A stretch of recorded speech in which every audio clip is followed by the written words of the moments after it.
Hello, स्वागत है आपका हमारी इस वीडियो में। आज की इस वीडियो में हमें देखना है जो 10th क्लास का जो पहला चैप्टर है, ठीक है, साइंस का जो पहला चैप्टर है इसका नाम है रासायनिक अभिक्रिया एवं रासायनिक समीकरण। ठीक है, तो इस लेसन में हमें ये देखना है कि जो रासायनिक अभिक्रिया है या फिर जो रासायनिक समीकरण है वो कैसे बन रहे हैं। ठीक है, और रासायनिक अभिक्रिया में भाग लेने वाले पदार्थों को क्या कहा जाता है और रासायनिक अभिक्रिया के पश्चात बनने वाले जो नए पदार्थ है उनका निर्माण किस तरह हो रहा है। ठीक है, तो हमें पहले ये देखना है, उसके बाद हमें ये जानना है कि जो नए पदार्थ हैं वो कैसे बनते हैं और हमारे जो डेली जीवन है, जो दैनिक जीवन चलता है, उसमें कौन कौन सी ऐसी क्रिया है जिनको रासायनिक अभिक्रिया में शामिल किया जा सकता है। ठीक, उसके बाद हमें देखना है कि जो समीकरण है, ठीक है, जो रासायनिक समीकरण है वो उनको कैसे संतुलित करते हैं, उनको कैसे बैलेंस करते हैं और रासायनिक जो अभिक्रिया है, ठीक है, उनके कितने प्रकार है और उन्हें वह सब किस प्रकार से क्रिया करते हैं। ठीक है, तो आज का इस लेसन में सबसे पहला जो टॉपिक है वो है रासायनिक अभिक्रिया। रासायनिक अभिक्रिया को इंग्लिश में बोलते हैं केमिकल रिएक्शन। ठीक, केमिकल रिएक्शन यानी रासायनिक अभिक्रिया। तो रासायनिक अभिक्रिया क्या है? जब दो या दो से अधिक पदार्थ, क्या क्या बोल रहे हैं, दो या दो से अधिक पदार्थ आपस में मिलकर, ठीक है, यानी आपस में मिलकर यानी आपस में क्रिया करके, आपस में अभिक्रिया करके नए पदार्थ का निर्माण करते हैं। ठीक, तो रासायनिक अभिक्रिया कहलाता है। ये इसका कहने का मतलब ये है कि जब दो या दो से अधिक पदार्थ आपस में मिलकर क्रिया करते हैं या फिर अभिक्रिया करते हैं तो उन्हें ऐसी घटना को क्या बोलेंगे? रासायनिक अभिक्रिया। जैसे इसका एग्जाम्पल, जैसे मैग्नीशियम और ऑक्सीजन। ठीक है, मैग्नीशियम और ऑक्सीजन आपस में क्रिया करके क्या बनाते हैं? Magnesium oxide. तो ये क्या है? इसमें दो पदार्थ हो गए, दो तत्व हो गए। ठीक है, दो तत्व मिलकर के एक नया तत्व बनाते हैं, इसका क्या नाम है? Magnesium oxide. अब ऐसे हम दूसरा एग्जांपल देख सकते हैं, जैसे हाइड्रोजन और ऑक्सीजन दोनों आपस में मिलकर क्या बनाएंगे? H2O। यानी कहने का मतलब ये है कि रासायनिक अभिक्रिया में हमेशा एक नया पदार्थ, ठीक है, नया पदार्थ बनता है। क्या होता है? रासायनिक अभिक्रिया में हमेशा एक नए पदार्थ का निर्माण होता है। ठीक, जैसा अपन देख सकते हैं कि जैसे जो निषेचन होता है, ठीक है, दूसरा जैसे हम निषेचन देखते हैं, निषेचन में क्या होता है? अंडाणु और शुक्राणु, अंडाणु और शुक्राणु आपस में मिलकर क्या करते हैं? एक नए बच्चे का निर्माण, नए शिशु का निर्माण। ठीक है, यानी ऐसी कोई सी भी क्रिया हो जिसके अंदर क्या बन रहा हो? एक नया पदार्थ, नया पदार्थ। तो वो सब घटनाएं किसके अंदर आ जाएगी? वो सारी की सारी घटना आएगी रासायनिक अभिक्रिया के अंदर। ठीक है, यहां तक ये पहला पॉइंट आ गया होगा समझ में।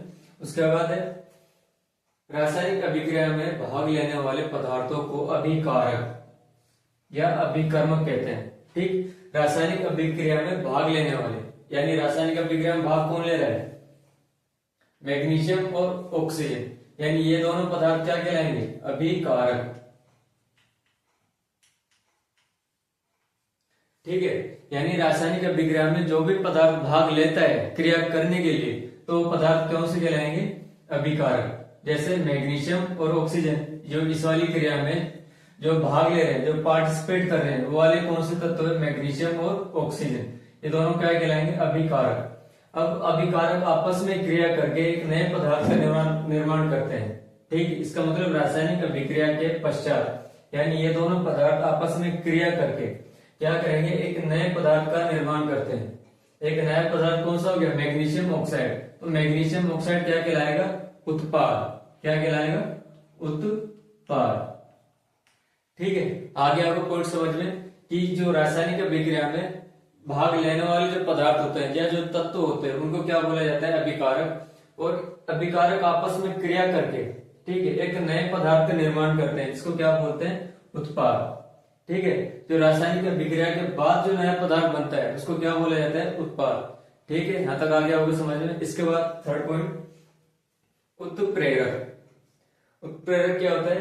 किसी रासायनिक अभिक्रिया की गति को यानी रासायनिक अभिक्रिया को तेज करना है या फिर धीमा करना है, यानी फास्ट या स्लो करने के गति को बढ़ाने या घटाने वाले कारक क्या कहलाते हैं? उत्प्रेरक। अब ये कारक कौन कौन से हो सकते हैं? ये कारक है जैसे ताप या दाब। ठीक है, ये ऐसे कारक है ताप और दाब जो किसी भी रासायनिक अभिक्रिया की गति को या तो बढ़ा देते हैं या फिर घटा देते हैं। ठीक है, तो ऐसी जो घटनाएं होगी वो सब घटनाएं कौन करेगा? उत्प्रेरक। ठीक है, लेकिन हम इसमें ये देखते हैं कि रासायनिक अभिक्रिया से बनने वाले पदार्थ को वापस से उसी अवस्था में नहीं लाया जा सकता। यानी रासायनिक अभिक्रिया में क्या होता है कि जो कोई नया पदार्थ बन चुका है उसे वापस से पुरानी वाली पोजीशन पर या पुरानी कंडीशन में नहीं लाया जा सकता। ये सब किसके अंदर होता है? ये सब होता है रासायनिक अभिक्रिया के अंतर्गत।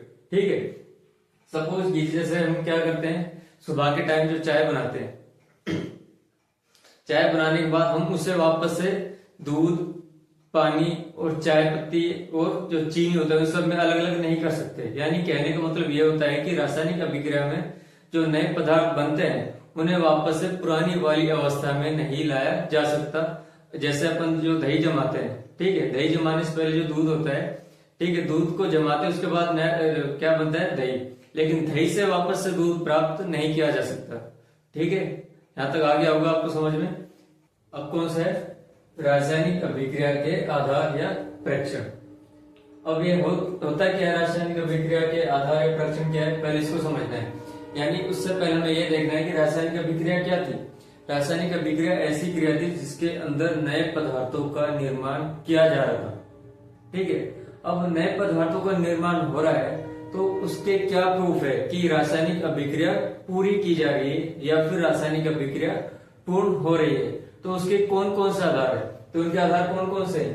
ये सब जितने भी आधार है ये सब किसको बताएंगे कि रासायनिक अभिक्रिया कंप्लीट की जा रही है या रासायनिक अभिक्रिया पूरी की जा रही है। ठीक है, तो उसका पहला पॉइंट कौन सा है? भौतिक अवस्था में परिवर्तन।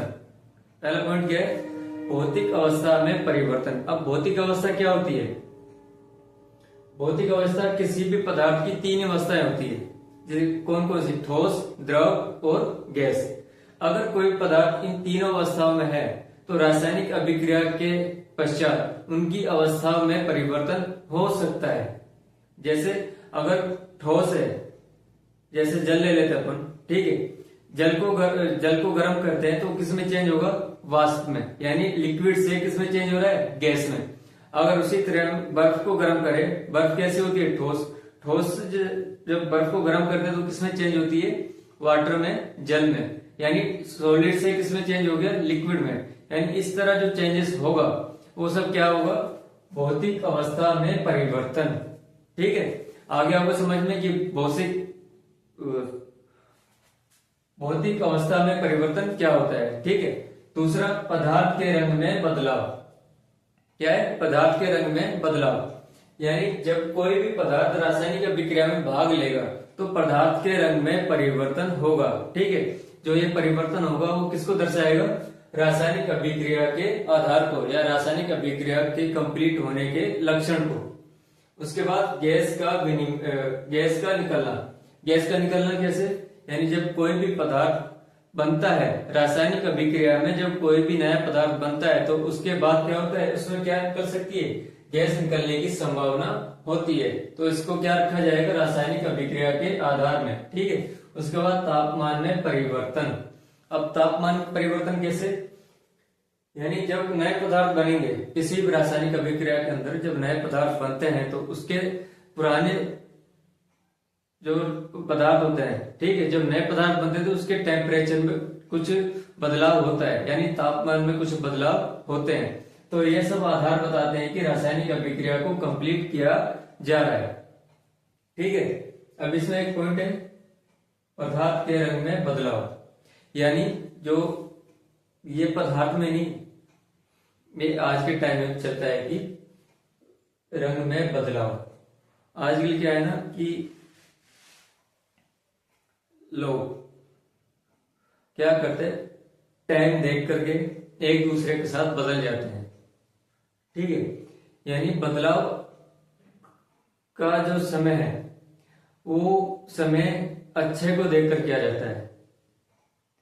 ठीक, यानी अगर अच्छा समय है तो आपके साथ है, अगर समय खराब होगा तो अपना रंग क्या कर लेगा, रंग बदल लेगा। ठीक है, तो इन सब चीजों से दूर रहना है। ठीक है, आगे देखें, दैनिक जीवन में होने वाले रासायनिक अभिक्रिया, यानी हमारे जो दैनिक जीवन चलता है यानी रोजाना। ठीक है, हम जो रोजाना क्रिया करते हैं एवरी डे, उसके अंदर कुछ ना कुछ ऐसी घटना है जो रासायनिक अभिक्रियाओं के अंतर्गत आती है। जैसे पहला पॉइंट है भोजन का पाचन। ये कैसे आता है रासायनिक अभिक्रिया में, यानी जब हम भोजन ग्रहण करते हैं, ठीक है, ग्रहण करने के बाद हमारे पेट के अंदर जाता है तो वहां पर अमाशय द्वारा हमारे भोजन का क्या कर दिया जाता है, पाचन कर दिया जाता है। तो जैसे हम भोजन को ग्रहण करते हैं तो हमारे अमाशय द्वारा भोजन का पाचन कर दिया जाता है और लास्ट में इस भोजन से अपशिष्ट पदार्थ प्राप्त होते हैं जिसको शरीर से बाहर निकाल दिया जाता है। यानी भोजन से हमें लास्ट में क्या मिलता है, अपशिष्ट पदार्थ। ठीक है, जो अपशिष्ट पदार्थ है वो क्या कहलाता है, उत्पाद। ठीक है, उसके बाद दूसरा शोषण की क्रिया। शोषण की क्रिया में क्या होता है, हम ऑक्सीजन गैस ग्रहण करते हैं और CO2 गैस छोड़ते हैं। यानी ग्रहण करने वाला पदार्थ कौन सा है, ऑक्सीजन। ऑक्सीजन क्या हो गया, अभिकारक, और जो गैस निकलती है कार्बन डाइऑक्साइड, वो क्या हो गया, उत्पाद, यानी नया पदार्थ। उसके बाद दही का बनना। ठीक है, दही का बनना कैसे, जब सबसे पहले दही कैसे बनाया जाता है, दूध लेकर के, यानी दूध को जमाने के बाद क्या बनता है, दही। ठीक है, उसके बाद मैग्नीशियम फीते का जलना। मैग्नीशियम फीता यानी जब किसी मैग्नीशियम के टुकड़े को जलाया जाता है तो वो किसमें बदल जाता है, मैग्नीशियम ऑक्साइड में, यानी MgO,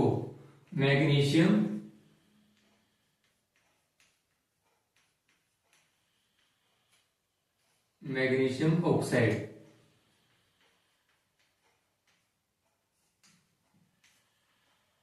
ठीक है, ये वाले पॉइंट आपको आगे हो गया अब तक समझ में कि रासायनिक अभिक्रिया हमारे दैनिक जीवन में कौन कौन सी रासायनिक अभिक्रिया होती है। अब उसके बाद अब एक नोट बनता है क्या, कि रासायनिक अभिक्रिया के बाद जो नए पदार्थ बन रहे हैं या नए पदार्थ आखिरकार बन क्यों रहे हैं, नए पदार्थों का निर्माण कैसे हो रहा है। यानी एक क्वेश्चन मार्क बनता है कि नए पदार्थों का निर्माण किस तरह हो रहा है, तो क्या है, रासायनिक अभिक्रिया में। यानी रासायनिक अभिक्रिया में कोई ना कोई तत्व भाग लेगा। ठीक है, रासायनिक अभिक्रिया में नए पदार्थों का निर्माण परमाणु के मध्य आबंध टूटने या जुड़ने से होता है। ठीक है, नए पदार्थ कैसे बन रहे हैं, जो भी पदार्थ रासायनिक अभिक्रिया में भाग लेते हैं, जो भी तत्व क्या करते हैं, भाग लेते हैं, तो उनके जो परमाणु है वो क्या करते हैं, उनके मध्य या तो आबंध जो बंद होते हैं या तो टूटते हैं या फिर जुड़ते हैं। ठीक है, इस टूटने और जुड़ने से क्या बनता है, नया पदार्थ, और इस नए पदार्थ को ही क्या बोला जाता है, उत्पाद। ठीक है, यहां तक आया आपको समझ में कि नए पदार्थ जो है वो कैसे बन रहा है, किसके कारण बन रहा है, वो क्या क्यों बन रहा है, परमाणु के मध्य आबंध टूटने या जुड़ने से। ठीक है, क्या बनता है, नया पदार्थ। इस नए पदार्थ को क्या बोला जाता है, उत्पाद। क्या बोला जाता है, उत्पाद। ठीक है, इसके बाद देखना नेक्स्ट टॉपिक। अब अगला कौन सा है, रासायनिक समीकरण। ठीक है, रासायनिक अभिक्रिया होगी, रासायनिक हमारे दैनिक जीवन में होने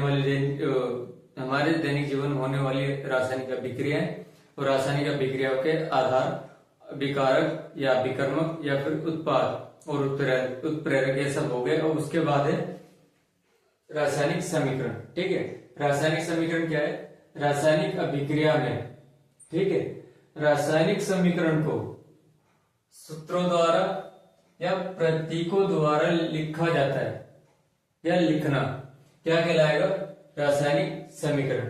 ठीक है, यानी जो भी रासायनिक अभिक्रिया हो रही थी उस रासायनिक अभिक्रिया को सूत्रों के द्वारा या प्रतीकों के द्वारा लिखना क्या कहलाया जाएगा, क्या कहेंगे उसको, रासायनिक समीकरण। ठीक इसी तरह होता है एक शब्द समीकरण। शब्द समीकरण क्या होता है कि रासायनिक अभिक्रिया को शब्दों के रूप में लिखना। ठीक है, शब्दों के रूप में लिखा जाएगा तो उसको बोलेंगे शब्द समीकरण। और रासायनिक समीकरण क्या है कि रासायनिक अभिक्रिया को सूत्रों के द्वारा या प्रतीकों के द्वारा लिखना क्या कहलाया जाएगा, क्या कहेंगे उसको, रासायनिक समीकरण। ठीक है, अब रासायनिक समीकरण के कुछ आधार है, कौन कौन से, अभिकारक और उत्पाद लिखना। तो सबसे पहले क्या लिखा जाएगा, अभिकारक और उत्पाद। उसके बाद तीर का उपयोग अभिकारक से उत्पाद बनने की दिशा को बताता है। तीर का उपयोग, गलत नहीं सोचना है, तीर का उपयोग। ठीक है, अभिकारक से उत्पाद। एग्जांपल जैसे अपन ले लेते हैं कार्बन प्लस ऑक्सीजन। ठीक है, ये दोनों मिलकर क्या बनाते हैं, एक नया पदार्थ कार्बन डाइऑक्साइड। ठीक है, अब कार्बन हिंदी में क्या लिखते हैं इसको, इस तरह कार्बन।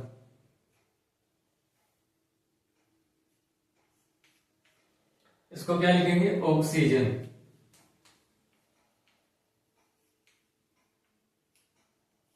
और उसको क्या लिखा जाएगा, कार्बन डाइऑक्साइड।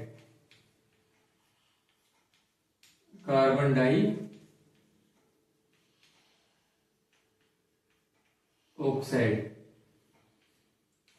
ठीक है, देखो अगर किसी भी रासायनिक अभिक्रिया को शब्दों में लिखा जाए, जिस तरह ये लिखा हुआ है कार्बन ऑक्सीजन, दोनों आपस में क्रिया करके क्या बने, कार्बन डाइऑक्साइड। अगर इस तरह शब्दों में लिखा जाए तो क्या कहलाएगा, शब्द समीकरण।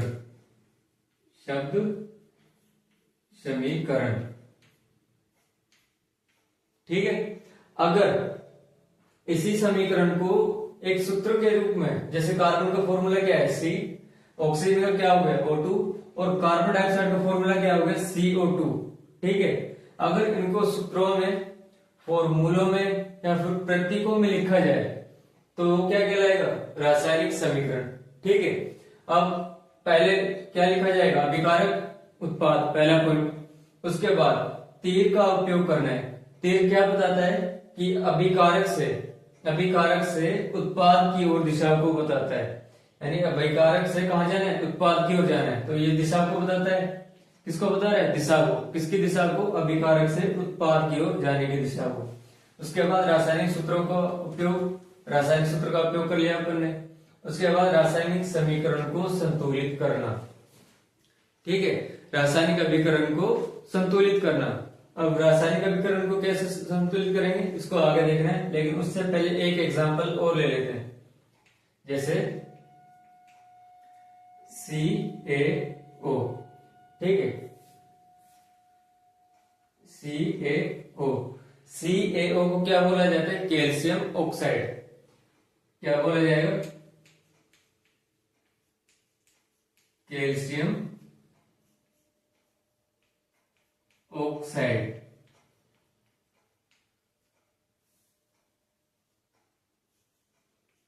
प्लस इसके साथ क्या लेना है, H2O यानी जल। ठीक है, यहां तक आई बात समझ में कि कैल्शियम ऑक्साइड ले लिया, उसके बाद जल। अब क्या लगाना है, तीर। क्या लगा दिया, तीर। तीर को लगाने के बाद जो उत्पाद बनता है वो क्या बनेगा, CaOH2। आगे बात समझ में, यानी ये सब, ये जो नया पदार्थ बना है ये क्या कहलाएगा, कैल्शियम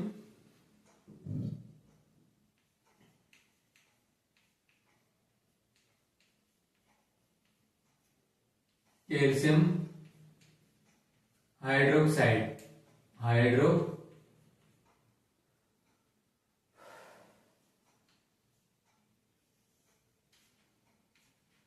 ठीक है, आया आपको समझ में, कैल्शियम ऑक्साइड ये हिंदी का हो गया, और ये क्या हो जाएगा, जल। यानी अपन ने पहले क्या लिखा है इसको हिंदी में, यानी शब्दों में। अगर शब्दों में लिखा जाएगा क्या कहला जाएगा, शब्द समीकरण। अगर इन्हीं को सूत्रों में लिखा जाए, प्रतीकों में लिखा जाए, ठीक है, या फॉर्मूले में लिखा जाए तो क्या कहलाया जाएगा, रासायनिक समीकरण। ठीक है, इतना होने के बाद अब इसके बाद बताना है कि इसके बाद करना होता है कि जो पदार्थ है उनकी भौतिक अवस्थाओं को लिखना होता है। क्या लिखना होता है? भौतिक अवस्थाएं। भौतिक अवस्थाएं कौन कौन सी थी? जैसे ठोस, द्रव और गैस। अगर देखा जाए कार्बन, कार्बन कैसे मिलता है? ठोस, ठीक है। अब ठोस के लिए क्या यूज करते हैं अपन? ठोस क्या होता है? सॉलिड, तो उसके लिए एस। उसके बाद लिक्विड, द्रव, द्रव को क्या बोलते हैं? लिक्विड, तो इसके लिए यूज करेंगे एल। और गैस के लिए, गैस के लिए जी। और जलीय विलयन के लिए,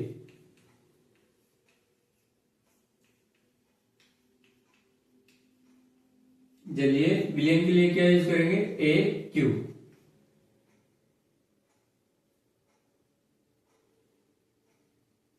ए क्यू, ठीक है। अब ये जो सॉलिड, लिक्विड, गैस और ए क्यू जो लिखा है, अब इनको इस समीकरण में लिखना है। और देखा जाए तो कार्बन कैसा कैसा होता है? सॉलिड, ठीक है। तो कार्बन कैसा हो जाएगा? सॉलिड। ऑक्सीजन कैसा फॉर्म में होता है? गैस, तो ये क्या हो जाएगा? गैस। उसके बाद कार्बन डाइऑक्साइड किसके रूप में मिलता है? वो भी, ये भी गैस के रूप में, तो क्या लगा देंगे? जी। देखना है अगला टॉपिक कौन सा है? रासायनिक समीकरण को संतुलित करना। यानी हमने जो भी अभिक्रिया पढ़ी थी, ठीक है, रासायनिक अभिक्रिया पढ़ी थी, रासायनिक अभिक्रिया के बाद रासायनिक समीकरण। अब है रासायनिक समीकरण को संतुलित करना, यानी केमिकल रिएक्शन को बैलेंस करना। अब आप लोगों ने कभी देखा होगा कि जो पहले के जो तराजू थे, कुछ इस तरह के तराजू थे, कुछ इस प्रकार के, ठीक है, इस प्रकार के क्या थे? तराजू, ठीक है। अब ये तराजू क्या बताते थे? यानी वो बताते थे कि एक साइड तो वजन किसका है? बाट का, और एक साइड वजन किसका है? किसी पदार्थ का, किसी दूसरे पदार्थ का। तो जितना यहाँ पर वजन होगा, सपोज कीजिए अगर यहाँ 1 केजी का वजन है, बाट रखा हुआ है, तो इस साइड कितना होना चाहिए? इधर भी 1 केजी का कोई भी पदार्थ होना चाहिए। अगर दोनों साइड बराबर है 1 केजी, ठीक है, तो यह क्या बताता है कि जो भी पदार्थ है, ठीक है, जो भी पदार्थ है वो इस बाट के वजन के बराबर है। यानी दोनों जो पलड़े होंगे इस तराजू के, यानी इस तराजू के जो दोनों पलड़े हैं, वो क्या बताएंगे कि दोनों और जो वजन है वो क्या हो गया? बराबर हो गया, इक्वल हो गया है, ठीक है। यानी ये संतुलन को बताएगा, ठीक है। पदार्थ और जो बाट है, इन दोनों का जो वजन है वो क्या हो गया? इक्वल हो गया है, बराबर हो चुका है, संतुलित हो चुका है, ठीक है। तो ये बताने का काम कौन कर रहा है? तराजू। ठीक इसी तरह रासायनिक समीकरण को संतुलित किया जाता है। अब रासायनिक समीकरण को संतुलित किसके आधार पर किया जाता है वो देखना है।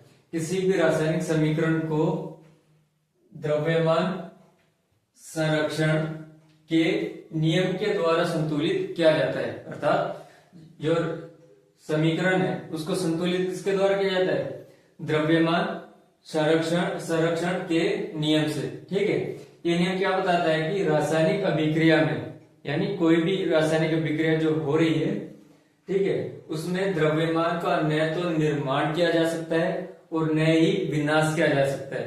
मतलब रासायनिक अभिक्रिया में जो भी परमाणु, जो भी तत्व भाग ले रहा है, ठीक है, उस अभिक्रिया में भाग लेने वाले तत्व का जो द्रव्यमान है, ठीक है, उसके उत्पाद के रूप में जो भी द्रव्यमान बने, जो भी द्रव्यमान आएगा, जो भी तत्व आएगा, उन दोनों का द्रव्यमान क्या होना चाहिए? इक्वल होना चाहिए।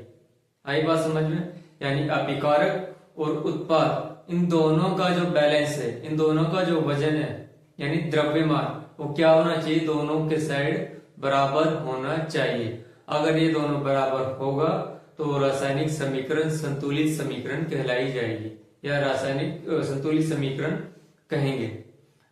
ठीक, यहां तक आई बात समझ में? अब रासायनिक समीकरण को संतुलित करने के कुछ नियम है, ठीक है। तो पहला नियम कौन सा है कि रासायनिक समीकरण लिखकर, यानी रासायनिक समीकरण लिख दिया अपन ने, लिखने के बाद प्रत्येक को बॉक्स में लिखना, ठीक है। अब जो भी अपन ने जो रासायनिक तत्व है, ठीक है, जो भी हमने तत्व लिए उनको क्या करना है? एक बॉक्स के अंदर लिखना है इनको। कैसे? इस तरह इनको एक बॉक्स के अंदर लिख देना है, ठीक है। आई बात समझ में कि पहला पॉइंट क्या है कि रासायनिक समीकरण लिख करके प्रत्येक को बॉक्स के अंदर लिखना। जो भी परमाणु है, जो भी तत्व है, उसको क्या करना है, बॉक्स के अंदर लिख देना है। और अभिकारक और उत्पाद दोनों को ही ऐसा करना है, ठीक है, बॉक्स के अंदर लिख देना है। उसके बाद दूसरा नियम क्या बोलता है कि समीकरण में तत्वों की परमाणु संख्या नोट करना। क्या करना है, परमाणु संख्या है जो, इसको नोट करना है, यानी यहाँ की साइड और यहाँ की साइड, दोनों की साइड देखना है कि परमाणु संख्या बराबर है या नहीं है। ठीक है, दूसरा पॉइंट क्या देखना है, परमाणु संख्या। अब परमाणु संख्या जैसे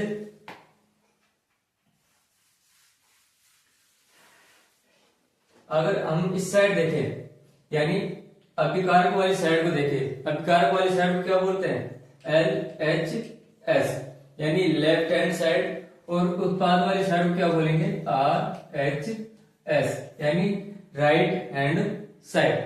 ठीक है, अब LHS की साइड कौन कौन से तत्व है, यहां पर लिख देंगे तत्व। ठीक है, अब पहला तत्व कौन सा है, मैग्नीशियम। मैग्नीशियम के बाद ऑक्सीजन। दो तत्व है इस पूरी समीकरण में, केवल दो ही तत्व है, मैग्नीशियम और ऑक्सीजन। अब देख रहे हैं कि LHS, LHS यानी कौन सा, अभिकारक वाला भाग। अभिकारक में देखो मैग्नीशियम कितना है, 1, तो मैग्नीशियम लिख दिया 1। ऑक्सीजन कितना है, ऑक्सीजन हो गया 2। ठीक है, ऑक्सीजन कितना हो गया, 2, ये हो गया ऑक्सीजन। अब देखना है RHS की साइड, यानी जो RHS है ये राइट हैंड साइड, इस वाली साइड यानी उत्पाद वाली साइड, यहां लिख देते हैं उत्पाद। और यहां क्या लिख देंगे, यहां लिख देंगे अभिकारक।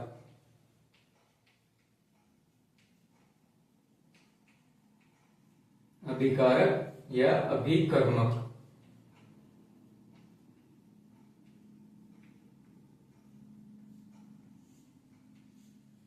ठीक है, यानी अब देखना RHS की साइड यानी उत्पाद वाली साइड, मैग्नीशियम कितना है, अगर यहां पर 1 लिख दे तो 1 ही होगा, 1। ऑक्सीजन की साइड कुछ नहीं लिखा हुआ, इसका मतलब ऑक्सीजन कितना हो गया, 1, ये हो गया 1। ठीक है, अब देखना है हमें कि दोनों साइड मैग्नीशियम तो 1 1 है, ये संतुलित है, अगर गुणा करना पड़ेगा तब आगे देखेंगे। उसके बाद ऑक्सीजन, ऑक्सीजन अभिकर्मक में यानी LHS की साइड कितना है, 2। RHS की साइड कितना है, 1, क्या, ऑक्सीजन। अब इसके बाद जो तीसरा नियम है वो देखना है, तीसरा नियम। अब देखना है हमें जो रासायनिक अभिक्रिया है। ठीक है, रासायनिक अभिक्रियाओं के प्रकार। तो रासायनिक अभिक्रियाओं के कौन कौन से प्रकार है, पहला है संयोजन अभिक्रिया, उसके बाद वियोजन अभिक्रिया, विस्थापन अभिक्रिया, द्विविस्थापन अभिक्रिया, ऊष्माक्षेपी, ऊष्माशोषी और अपचयन और अपचयन अभिक्रिया। इसके साथ एक अभिक्रिया और आती है जिसको बोलते हैं रेडॉक्स अभिक्रिया। रेडॉक्स अभिक्रिया। ठीक है, इन सभी अभिक्रियाओं को हम एक एक करके पढ़ेंगे और जानेंगे कि ये अभिक्रियाएं किस प्रकार की होती है और ये कैसे वर्क करती है। तो पहली कौन सी होगी, संयोजन अभिक्रिया। ये पहली अभिक्रिया कौन सी है, संयोजन अभिक्रिया। संयोजन अभिक्रिया में क्या होता है कि दो अभिकारक, क्या हो गया, अभिकारक,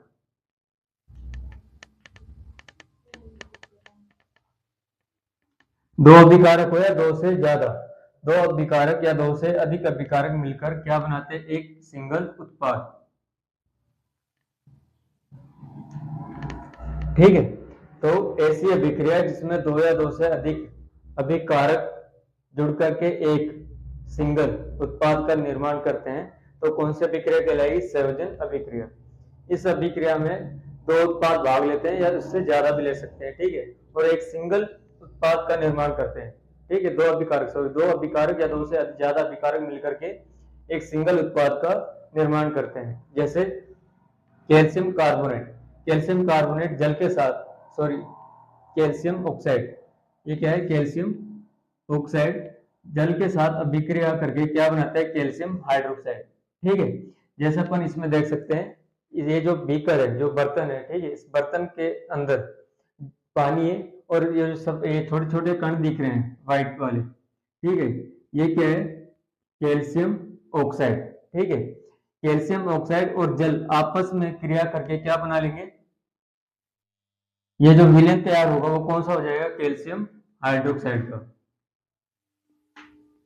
ठीक है, यहां तक आया समझ में कि कैल्शियम ऑक्साइड जल के साथ अभिक्रिया करके कैल्शियम हाइड्रोक्साइड बनाता है।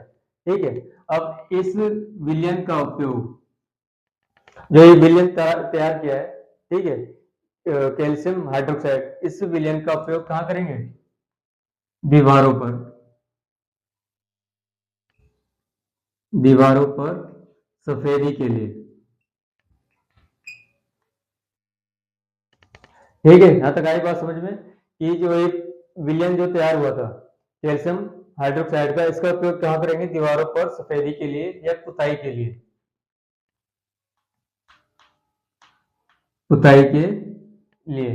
ठीक है, यहां तक आई बात समझ में। इसके बाद जो ये कैल्शियम हाइड्रोक्साइड है, ये कैसा होता है? गीला। जो अपन दीवारों पर पुताई करते हैं, सफेदी करते हैं, तो कैसा होता है? गीला। अब ये कैल्शियम हाइड्रोक्साइड जल कार्बन डाइऑक्साइड से अभिक्रिया करके क्या बना लेता है? Calcium carbonate. ठीक है, क्या बनाएगा? Calcium carbonate. अब ये कैल्शियम कार्बोनेट क्या करेगा? दीवारों के ऊपर क्या, दीवार के ऊपर चमक लाने की कोशिश करता है। जैसे दीवारों पर चमक कैल्शियम कार्बोनेट की वजह से आती है, यानी ये जो कैल्शियम कार्बोनेट है, इसकी वजह से, ठीक है, कैल्शियम कार्बोनेट की वजह से दीवारों के ऊपर क्या आती है? चमक। दीवारों के ऊपर क्या आती है? चमक। ठीक है, अब संयोजन अभिक्रिया के कुछ और भी एग्जांपल है, जैसे कार्बन और ऑक्सीजन, ये दोनों मिलकर के क्या बनाते हैं? Carbon dioxide. और हाइड्रोजन और ऑक्सीजन, ये दोनों मिलकर के क्या बनाते हैं? जल। यानी एक एक उत्पाद का निर्माण किया जा रहा है, किसके द्वारा? दो अभिकारकों की सहायता से। ठीक है, तो यह अभिक्रिया क्या बोलती है कि दो या दो से अधिक अभिकारक मिलकर के एक एकल उत्पाद या सिंगल उत्पाद का निर्माण करते हैं। ठीक है, इसके बाद देखना है संयोजन अभिक्रिया।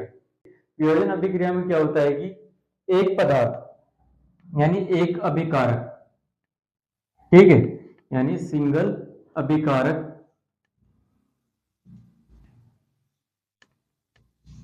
टूट करके दो या दो से अधिक उत्पादों में बदल जाता है। दो या दो से अधिक उत्पादों में बदल जाता है। ठीक है, कैसे? सिंगल अभिकारक टूट करके दो या दो से अधिक उत्पादों में बदल जाता है, तो ऐसी अभिक्रिया को क्या बोलेंगे? वियोजन अभिक्रिया। इसमें क्या होता है? एक सिंगल पदार्थ दो पदार्थों में टूट जाता है, यानी अलग अलग हो जाता है, तो इस घटना को क्या बोलते हैं? अपघटन। ठीक है, तो इस अभिक्रिया को अपघटन अभिक्रिया भी कहते हैं, यानी ऐसी अभिक्रिया जिसमें एक अभिकारक, ठीक है, एक अभिकारक टूट करके, कैसे?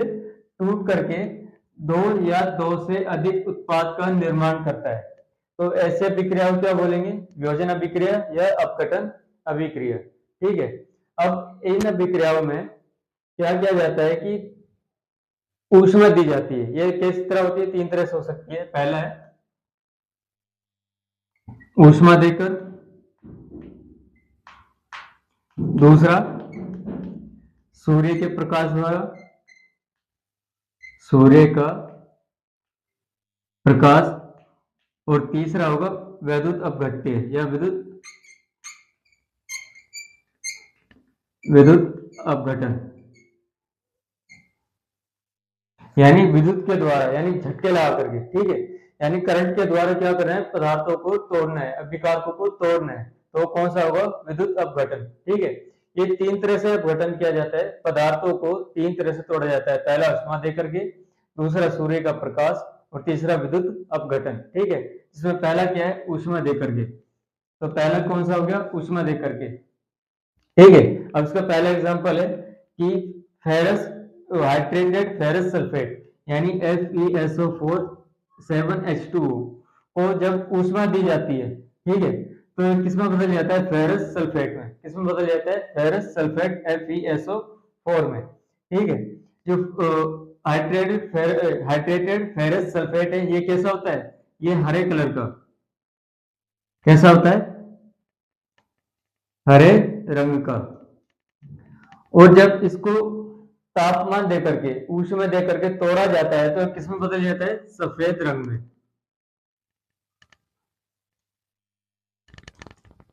यानी इसका क्या हो गया, कलर यानी रंग परिवर्तन।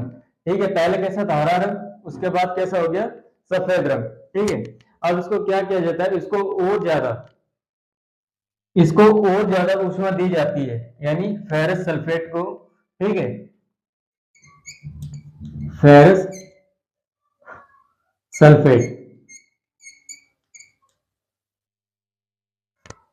फेरस सल्फेट क्या किया जाता है, और ज्यादा ऊष्मा दी जाती है तो किस में बदल जाता है, ये फेरस कार्बोनेट।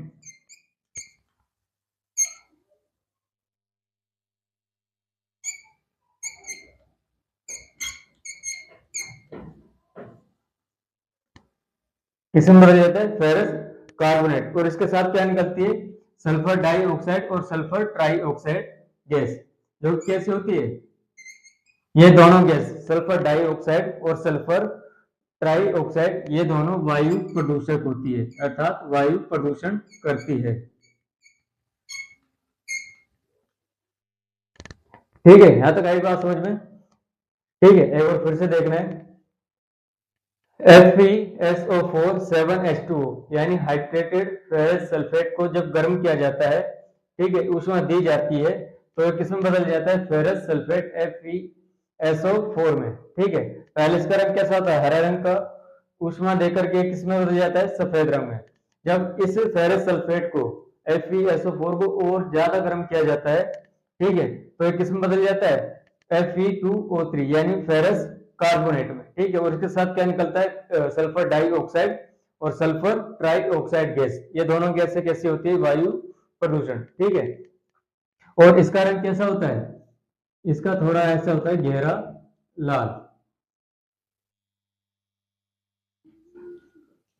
गहरा लाल, जैसे ये होता है, जैसे माचिस की होती है ना, ये माचिस की ऊपर का हिस्सा, ये जो माचिस की तिल्ली का जो ऊपर का हिस्सा होता है, ये वाला। ठीक है, इस तरह का थोड़ा कैसा हो जाता है, इस तरह का रंग हो जाता है, गहरा लाल। ठीक है, FeO3 का।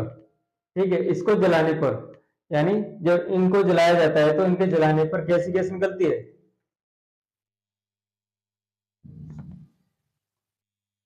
तीक्ष्ण गैस।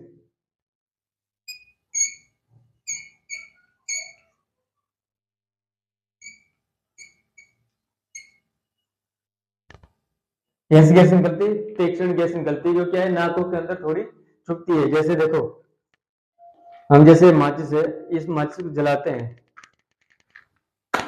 ठीक है, इसके जलाने से पहले, जैसे जलाने के साथ जो धुआं निकलता है, ठीक है, वो को ऐसे होते हैं तीक्ष्ण गैस वाले, और ये थोड़े कैसे होते हैं, नाकों के अंदर चुभते हैं।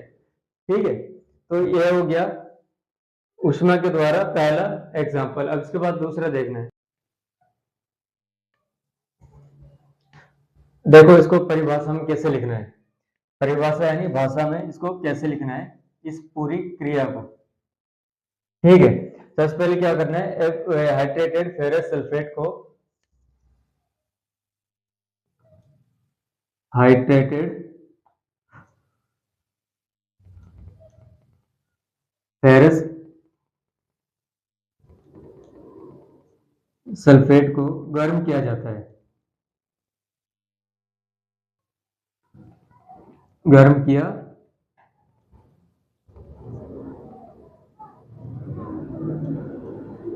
ठीक है, ये क्या हो गया, हाइड्रेटेड फेरस सल्फेट को क्या कर दिया जाता है, गर्म कर दिया जाता है, तो इस समय क्या प्राप्त होता है, फेरस सल्फेट। गर्म किया जाता है तो क्या प्राप्त होता है, फेरस सल्फेट। तो फेरस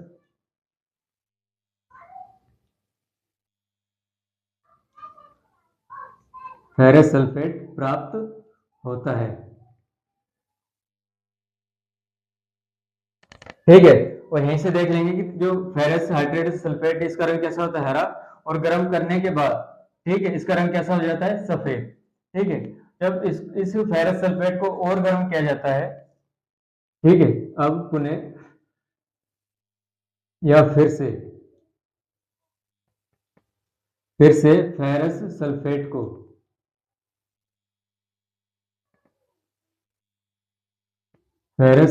को गर्म किया जाता है तो ये किस में बदल जाता है, फेरस ऑक्साइड, सॉरी ये किस में बदल जाता है, फेरस ऑक्साइड में, फेरस ऑक्साइड।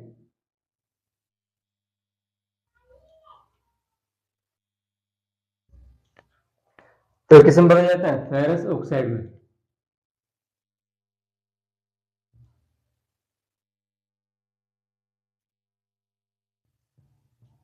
ऑक्साइड में बदल जाता है, ठीक है। और इसके साथ साथ हमें क्या प्राप्त होती है, सल्फर डाइऑक्साइड और सल्फर ट्राइऑक्साइड गैस प्राप्त होती है, बदल जाता है। और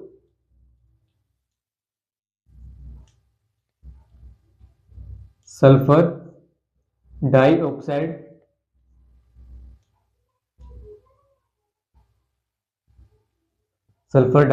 यानी SO2 तथा सल्फर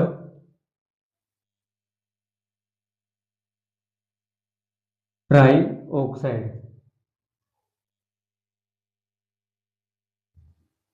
SO3 क्या है, गैस प्राप्त होती है,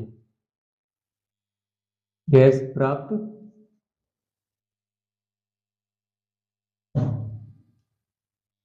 होती है, ठीक है। ये होगी, ये जो अभिक्रिया हमने करी थी, पूरी अभिक्रिया इस भाषा में लिख दी है, ठीक है। Ferrous sorry hydrated ferrous sulphate, इसका रंग कैसा होता है, हरा। जब इसको गर्म किया जाता है तो किस में बदल जाता है, सफेद रंग में। जब इसको और गर्म किया जाता है तो इसका रंग कैसा हो जाता है, गहरा लाल। और इसकी जो गंध होती है, ठीक है, इसकी गंध कैसे होती है, तीक्ष्ण गैस वाली, जो नाकों में चुभती है।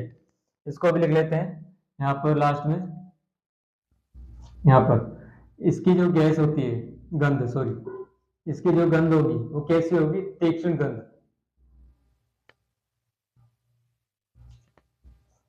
तीक्ष्ण गंध जो नाक में चुभती है। जैसा कि आपको साइड में जो चित्र दिखा रखा है इसको देख सकते हो, ठीक है। इस चित्र में क्या दिखाया गया है कि एक परखनली के द्वारा, एक परखनली में इसको गर्म किया जाता है फेरस ऑक्साइड को। तो क्या करते हैं, इसको थोड़ी दूर से सूंघना होता है, ठीक है। अगर पास से सूंघते हैं तो क्या है, नाक में जाने पर ये कैसा हो जाएगा, नाक में चुभने लगती है। हमें देखना है वियोजन अभिक्रिया का दूसरा एग्जाम्पल। पहला एग्जाम्पल हमने देख लिया था, अब दूसरा एग्जाम्पल देखना है। दूसरा एग्जाम्पल किसके बारे में, दूसरा एग्जाम्पल है कैल्शियम कार्बोनेट के बारे में, ठीक है। कैल्शियम कार्बोनेट में क्या होता है कि जो कैल्शियम कार्बोनेट जब उसको ऊष्मा दी जाती है, ठीक है, तो ये दो उत्पादों में टूट जाता है। तो पहला उत्पाद कौन सा है, कैल्शियम ऑक्साइड, और दूसरा क्या होता है, कार्बन डाइऑक्साइड। जैसा कि आप कैल्शियम कार्बोनेट है जो, उसकी फोटो को देख सकते हैं, तो कैल्शियम कार्बोनेट का पत्थर होता है, उसका रंग अलग अलग किस प्रकार का होता है, ठीक है। यानी कैल्शियम कार्बोनेट का जो रंग होता है वो हर पत्थर में अलग अलग हो सकता है, जैसा आप इस चित्र में देख सकते हो। उसके बाद कैल्शियम ऑक्साइड, अब कैल्शियम ऑक्साइड का जो पत्थर होता है, ठीक है, यानी बिना बुझा हुआ चूना, यानी जो एक पत्थर के समान दिखता है, इसका रंग देख सकते हो, ये एकदम व्हाइट कलर का होता है, ठीक है। इन दोनों के पत्थरों में आसानी से अंतर देख सकते हो। अब जो calcium carbonate sorry calcium oxide है, इसका उपयोग हम क्या क्या बनाने में करते हैं, कली बनाने में। कली यानी जो दीवारों को जब सफेद करते हैं, तो जो पत्थर जैसी संरचना है उसके अंदर पानी डाल करके क्या बनाते हैं, और दीवारों को सफेद करने के लिए एक गाढ़ा सा द्रव बनाते हैं, ठीक है, जिसे और जिसका उपयोग हम क्या करते हैं, दीवारों को सफेद करने में, या फिर कह सकते हैं दीवारों की पुताई करने में, ठीक है। अब इसके बाद हमें देखना है तीसरा एग्जाम्पल, देखना है तीसरा एग्जाम्पल। तीसरा एग्जाम्पल क्या है, जब लेड नाइट्रेट को, ठीक है, लेड नाइट्रेट यानी PbNO3 को जो ऊष्मा दी जाती है तो यह लेड नाइट्रेट टूट करके लेड ऑक्साइड में बदल जाता है और साथ में क्या देता है, नाइट्रोजन डाइऑक्साइड गैस, जिसका रंग कैसा होता है, भूरे रंग का धुआं, और साथ में क्या निकलती है, ऑक्सीजन गैस। यानी वियोजन अभिक्रिया का एग्जांपल हो गया कैसे, यानी एक अभिकारक टूट करके दो या दो से अधिक उत्पाद दे रहा है। ठीक है, तो ऐसी अभिक्रिया कौन सी होगी, वियोजन अभिक्रिया। ठीक है, अब देखो लेड नाइट्रेट का रंग कैसा होता है, सफेद रंग का। जब इसको ऊष्मा दी जाती है तो ये किस में बदल जाता है, लेड ऑक्साइड में। ठीक है, और इसका रंग कैसा हो जाता है, पीला। जैसा आप इसमें देख सकते हैं नीचे, जब लेड नाइट्रेट को एक परखनली में रख करके गर्म किया जाता है, ऊष्मा दी जाती है बर्नर के द्वारा, तो लेड नाइट्रेट, ठीक है, टूट करके किस में बदल जाता है, ये बदल जाता है लेड ऑक्साइड में। ठीक है, और इसका रंग कैसा है, पहले ऊष्मा देने से पहले कैसा रंग था, सफेद, और जैसे ही ऊष्मा दी जाती है, ठीक है, ये बदलकर लेड ऑक्साइड में बदल जाता है और उसका रंग कैसा हो जाता है, पीला हो जाता है। और जो धुआं निकलता है वो कैसा होता है, भूरे रंग का धुआं। ठीक है, जो वियोजन अभिक्रिया थी, ठीक है, उसमें अपन ने पहले क्या पढ़ा था, पहला पढ़ा था कि ऊष्मा के द्वारा, यानी पहला था ऊष्मा के द्वारा, यानी ऊष्मा के द्वारा वियोजन अभिक्रिया, यानी ऊष्मा के द्वारा हम अभिकारक को दो या दो से अधिक उत्पादों में तोड़ रहे थे। तो इस वाली अभिक्रिया में हमें क्या करना है, जो दूसरी अभिक्रिया है, ठीक है, जो दूसरी अभिक्रिया है वो कौन सी, सूर्य के प्रकाश, यानी इसमें हमें क्या करना है, जो उत्पाद है, सॉरी अभिकारक है, जो अभिकारक है उसको तोड़ने के लिए सूर्य का प्रकाश या फिर प्रकाश, ठीक है, सनलाइट या केवल लाइट का उपयोग करना है। ठीक है, तो उससे क्या प्राप्त करना है, उत्पाद। ठीक है, तो क्या है परिभाषा, ऐसी वियोजन अभिक्रिया जो सूर्य के प्रकाश या फिर प्रकाश में की जाती है। ठीक है, तो एग्जांपल देखते हैं, जैसे सिल्वर क्लोराइड। ठीक है, सिल्वर क्लोराइड जो सूर्य के प्रकाश में रखा जाता है, ठीक है, तो यह दो उत्पादों में टूट जाता है। कौन कौन से, एक सिल्वर और दूसरा क्लोरीन। ठीक है, जैसा कि आप यहाँ पर चित्र में देख सकते हैं कि एक खिड़की से सूर्य का प्रकाश आता है और चाइना कटोरे के अंदर, ठीक है, क्या रखा हुआ है, सिल्वर क्लोराइड। जैसे इसके ऊपर सूर्य का प्रकाश आके गिरता है, ठीक है, ये सिल्वर क्लोराइड जो है वो टूट करके दो उत्पाद बना लेगा। कौन सा, सिल्वर, ठीक है, और जो क्लोरीन गैस है वो उड़ जाएगी। इस प्रकार हमें क्या प्राप्त होता है, एक उत्पाद, एक अभिकारक से दो उत्पाद प्राप्त होते हैं। ठीक है, अब इसके बाद दूसरा सिल्वर ब्रोमाइड।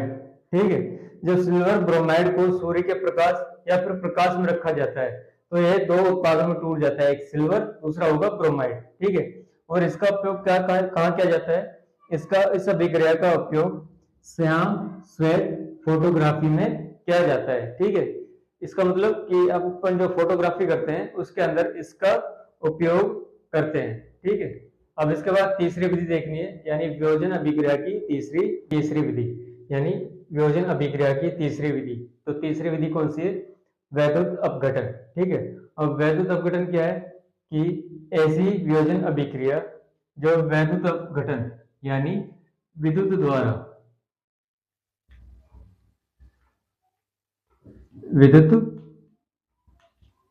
द्वारा पूरी की जाती है। मतलब इसका मतलब क्या हुआ कि जो अभिकारक होता है, ठीक है, अभिकारक को उत्पाद के रूप में तोड़ने के लिए विद्युत की सहायता ली जाती है। ठीक है, यानी विद्युत अपघटन के द्वारा इसको अभिकारक को तोड़ा जाता है। ठीक है, तो जैसे एग्जांपल जैसे जल है, ठीक है, अब जल को वैद्युत अपघटन द्वारा तोड़ा जाता है तो हाइड्रोजन गैस और ऑक्सीजन गैस प्राप्त होती है। ठीक है, क्या प्राप्त होती है, हाइड्रोजन गैस और ऑक्सीजन गैस। अब एग्जाम में पूछा जाता है कि वैद्युत अपघटन की विधि बताइए, तो इसकी विधि देखो ये रखी। तो इसकी विधि क्या है, सर्वप्रथम यानी सबसे पहले हम प्लास्टिक बर्तन लेकर उसमें दो छिद्र करेंगे। यानी हम क्या लेंगे, सबसे पहले एक प्लास्टिक का इस तरह का बर्तन, ठीक है, और उसके नीचे यानी इस साइड, यहाँ पर दोनों साइड क्या करेंगे, छिद्र करेंगे। ठीक है, छिद्र करने के बाद क्या करना है, रबड़ द्वारा दो कार्बन इलेक्ट्रोड जोड़ देंगे। यानी यहाँ पर छिद्र करने के बाद यहाँ पर इनको रबड़ के द्वारा जोड़ दिया जाता है। जो ये रबड़ है इस तरह इनको रबड़ के द्वारा दो कार्बन प्लेट या कार्बन इलेक्ट्रोड, ठीक है, पहले मग लेंगे, मग के नीचे दो छेद करेंगे और इनको एक रबड़ द्वारा दो कार्बन इलेक्ट्रोड जोड़ देंगे। ठीक है, यहां तक हो गया। इसके बाद इसमें इतना जल डालेंगे कि दोनों इलेक्ट्रोड क्या है इसमें डूब जाए। अब इस मग में या इस बर्तन में इतना पानी डालना है कि ये दोनों इलेक्ट्रोड, ये और ये दोनों इलेक्ट्रोड पानी से या जल से डूब जाए। ठीक है, इस तरह जब ये डूबी हुई है इस तरह ये डूब जाए। हो गया। अब डूब जाए और इन्हें परखनलियों से ढक देंगे। जो दिख रही है ये, इनको क्या बोलेंगे, ये है परखनली। अब इनको क्या है, परखनली से उल्टा ढक देंगे।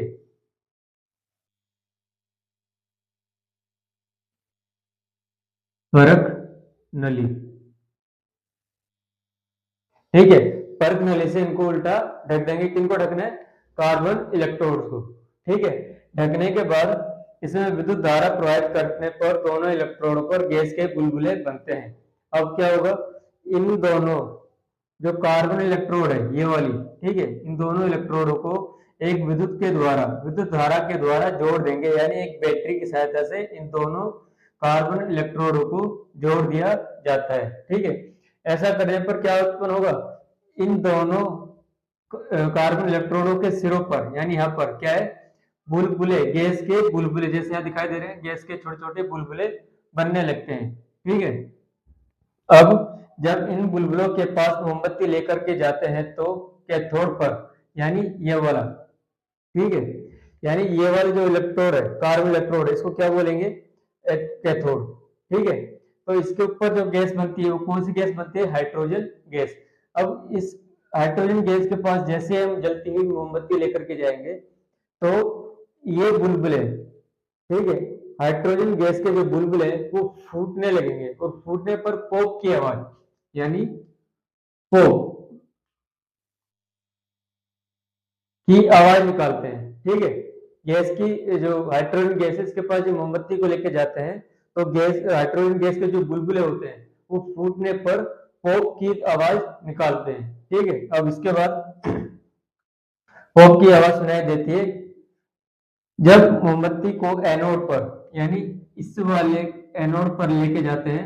ठीक है, उस पर क्या बन रही है, ऑक्सीजन गैस लेके जाते हैं तो मोमबत्ती अच्छे से जलती है क्योंकि ऑक्सीजन गैस उपस्थित है।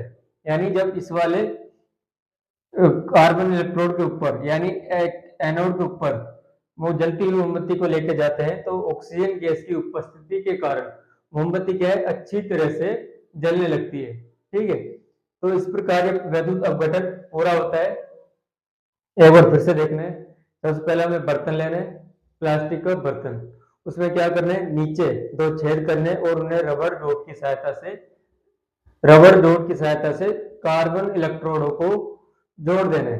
ठीक है, अब इन कार्बन इलेक्ट्रोडों को एक बैटरी की सहायता से, विद्युत धारा की सहायता से जोड़ देना है और इनको क्या करना है, पानी से ढक देना है। पानी डालना है, इतना पानी डालना है कि दोनों इलेक्ट्रोड आसानी से पानी के अंदर डूब जाए और उन्हें परखनली द्वारा, उल्टी परखनली द्वारा ढक देना है। ढकने के बाद कैथोड पर जो बुलबुले बनते हैं उनकी जांच करनी है कि यहाँ पर कौन से बुलबुले बनते हैं। तो जब यहाँ पर मोमबत्ती लेके जाते हैं, जलती हुई मोमबत्ती, तो पता लगता है कि यहाँ पर हाइड्रोजन गैस बनती है। जब हाइड्रोजन गैस के बुलबुले फूटने लगते हैं तो पोप की ध्वनि, पोप की आवाज सुनाई देती है। उसी तरह जब एनोड पर जलती हुई मोमबत्ती लेके जाते हैं तो ऑक्सीजन गैस के बुलबुले बनते हैं और मोमबत्ती अच्छी तरह से जलने लगती है। ठीक है, इस प्रकार वियोजन अभिक्रिया की तीनों विधियां पूरी होती है। वियोजन अभिक्रिया, अब इसके बाद देखना है विस्थापन अभिक्रिया। विस्थापन अभिक्रिया ये क्या होता है कि इसमें एक अधिक क्रियाशील तत्व के द्वारा कम क्रियाशील तत्व को प्रतिस्थापित कर दिया जाता है या फिर हटा दिया जाता है। ठीक है, जैसे एक अभिक्रिया जिसमें, या ऐसी अभिक्रिया जिसमें एक अधिक क्रियाशील तत्व, ठीक है, क्या है, एक अधिक क्रियाशील तत्व द्वारा यौगिक में से कम क्रियाशील तत्व को स्थापित कर दिया जाता है। अर्थात जैसे देखो यहाँ पर ये अब ये रिएक्शन दे रखी है ये वाली, ठीक है। इसमें देखो A प्लस BC, ठीक है, दोनों मिलकर क्या बनाते हैं, AC उत्पाद बनाते हैं और B क्या हो जाता है, अलग। इसका मतलब क्या हो, एक यानी A जो है ये क्या हो गया, अधिक क्रियाशील तत्व, यानी A क्या हो गया, अधिक क्रियाशील तत्व, अधिक क्रियाशील। और हटाया किसने, इस A ने किसको हटा दिया, इस B को हटा दिया, यानी ये क्या हो गया, कमजोर या कम, ठीक है, कम क्रियाशील तत्व, यानी A के द्वारा B को हटा दिया जाता है। तो C के साथ कौन जुड़ जाता है, A, देखो यहाँ पर, यानी C के साथ कौन जुड़ गया, A, यानी जो B था वो क्या हो गया, कमजोर तत्व, ठीक है, यानी कमजोर तत्व, ठीक है। आगे समझ में कि इस अभिक्रिया में क्या होता है, एक अधिक क्रियाशील तत्व के द्वारा कम क्रियाशील तत्व को हटा दिया जाता है और अधिक क्रियाशील तत्व उस स्थान पर चला जाता है, ठीक है। जैसे एग्जांपल देखते हैं, जैसे Zn क्या हो गया, जिंक, ठीक है। लेकिन उससे पहले हमें ये देखना है कि अधिक क्रियाशील तत्व और कम क्रियाशील तत्व, ठीक है। ये आपकी एनसीईआरटी में कुछ तत्व दिए हुए हैं जो कैसे हैं, अधिक क्रियाशील तत्व वाले और कम क्रियाशील तत्व, ठीक है। अगर हम इसमें ऊपर से नीचे की ओर जाए, ठीक है, कहा जाए, नीचे से ऊपर की ओर इस तरह जाए, तो इससे हमें पता चलता है कि नीचे ऊपर से नीचे की ओर जाने पर इनकी क्रियाशीलता क्या हो जाती है, कम हो जाती है। और अगर हम नीचे से ऊपर की ओर जाए, ठीक है, इस तरह नीचे से ऊपर की ओर जाएंगे तो क्रियाशीलता क्या हो जाएगी, बढ़ जाएगी, ठीक है। आ रहे समझ में, इसको ऐसे समझो, जैसे सोडियम है, सोडियम से ज्यादा क्रियाशील कौन होगा, पोटेशियम, और पोटेशियम के नीचे जितने भी तत्व हैं, ठीक है, ये सब क्या हो जाएंगे, सोडियम की तुलना में, पोटेशियम की तुलना में कम क्रियाशील, ठीक है। अगर हम सोडियम को ले, सोडियम के नीचे कैल्शियम, ठीक है, कैल्शियम के ऊपर जितने भी तत्व होंगे वो सब क्या होंगे, कैल्शियम की तुलना में अधिक क्रियाशील, और कैल्शियम के नीचे जितने भी तत्व होंगे ये सब कैसे होंगे, कम क्रियाशील, किसके तुलना में, कैल्शियम की तुलना में। ऐसे इनके एक दूसरे से कंपेरिजन करते हुए चलते हैं। जैसे एग्जांपल है जिंक क्या करेगा, अपने से कम क्रियाशील तत्व को, ठीक है, अपने से कम क्रियाशील तत्व को प्रतिस्थापित कर देगा और उसके स्थान पर खुद बैठ जाएगा। जैसे जिंक देखो इसमें कहां पर है, जिंक है यहाँ पर, ये रहा, ठीक है। उसके बाद है कॉपर, ठीक है, कॉपर देखो, कॉपर कहां पर है, जिंक से नीचे, यानी इस साइड। जिंक कहां पर है, ऊपर, कॉपर कहां है, नीचे, यानी जिंक से नीचे हो गया कॉपर, यानी जिंक की तुलना में कॉपर क्या हो गया, कम क्रियाशील तत्व, इसलिए जिंक क्या करेगा, कॉपर को प्रतिस्थापित कर देगा। जैसे देखो जिंक ने कॉपर को प्रतिस्थापित करके SO4 यानी सल्फेट के साथ कहा खुद जुड़ गया और कॉपर को बाहर निकाल दिया, ठीक है। इसी तरह इसमें देखो जिंक द्वारा हाइड्रोजन, ठीक है, यानी हाइड्रोजन सल्फेट, देखो इसमें ये जिंक हो गया, जिंक से नीचे हाइड्रोजन, ये रहा, ठीक है। जिंक क्या करेगा, अब इस हाइड्रोजन को प्रतिस्थापित कर देगा, क्यों, क्योंकि जिंक की क्रियाशीलता हाइड्रोजन की तुलना में ज्यादा है, या फिर ऐसा बोल सकते हैं कि हाइड्रोजन की क्रियाशीलता, ठीक है, हाइड्रोजन की क्रियाशीलता जिंक की तुलना में क्या है, कम, ठीक है। तो जिंक क्या करेगा, इस हाइड्रोजन सल्फेट में से हाइड्रोजन को प्रतिस्थापित करके सल्फेट के साथ खुद बैठ जाएगा। तो यहाँ पर क्या बन जाता है, जिंक सल्फेट, और बन क्या, बाहर क्या क्या निकलता है, हाइड्रोजन गैस। यानी फेरस जो है, फेरस क्या करेगा, कॉपर को, ठीक है, कॉपर क्या कर देगा, प्रतिस्थापित करके कॉपर के स्थान पर खुद बैठ जाएगा और क्या बना लेगा, फेरस सल्फेट। क्यों, क्योंकि फेरस क्या है, देखो इस साइड फेरस है, इस साइड ये रहा, ठीक है। फेरस क्या करेगा, कॉपर को क्या कर देगा, प्रतिस्थापित, क्यों, क्योंकि फेरस कॉपर की तुलना में अधिक क्रियाशील तत्व है, ठीक है। इसलिए फेरस क्या करेगा, कॉपर को प्रतिस्थापित करके सल्फेट के साथ खुद बैठ जाएगा। इसका मतलब क्या होगा, ये क्या बना लेगा, फेरस सल्फेट, और बाहर क्या निकल जाएगा, कॉपर, ठीक है। इस तरह ये क्या हो जाएगी, विस्थापन अभिक्रिया क्लियर, ठीक है। एक क्वेश्चन पूछा जाता है कि जब लोहे की कील को, ठीक है, लोहे की कील को कॉपर सल्फेट के विलयन में यानी CuSO4 के विलयन में डुबोया जाता है तो विलयन का रंग क्यों बदल जाता है, और साथ ही साथ जो कील का रंग है वो भी बदल जाता है। ऐसा क्यों? ऐसा इसलिए हो रहा है क्योंकि देखो ये कील किसकी बनी होती? लोहे की, ठीक है।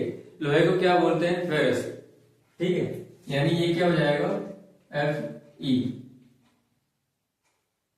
प्लस, और जो विलयन है इस कील को किस में डाला जा रहा है? इस विलयन के अंदर, और ये विलयन किसका बना है? कॉपर सल्फेट यानी CuSO4, ठीक है। ये दोनों क्या करेंगे? अभिक्रिया।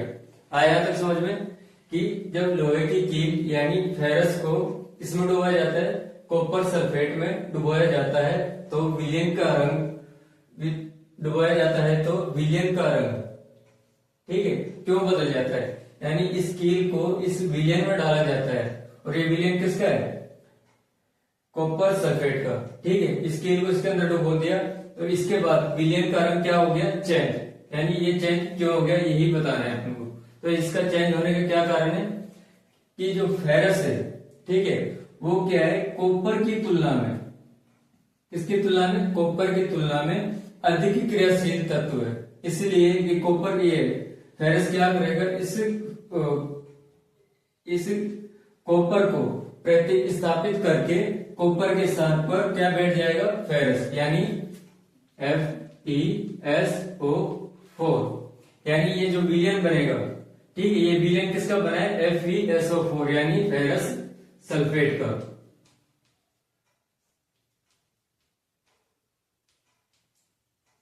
फेरस सल्फेट का, ठीक है।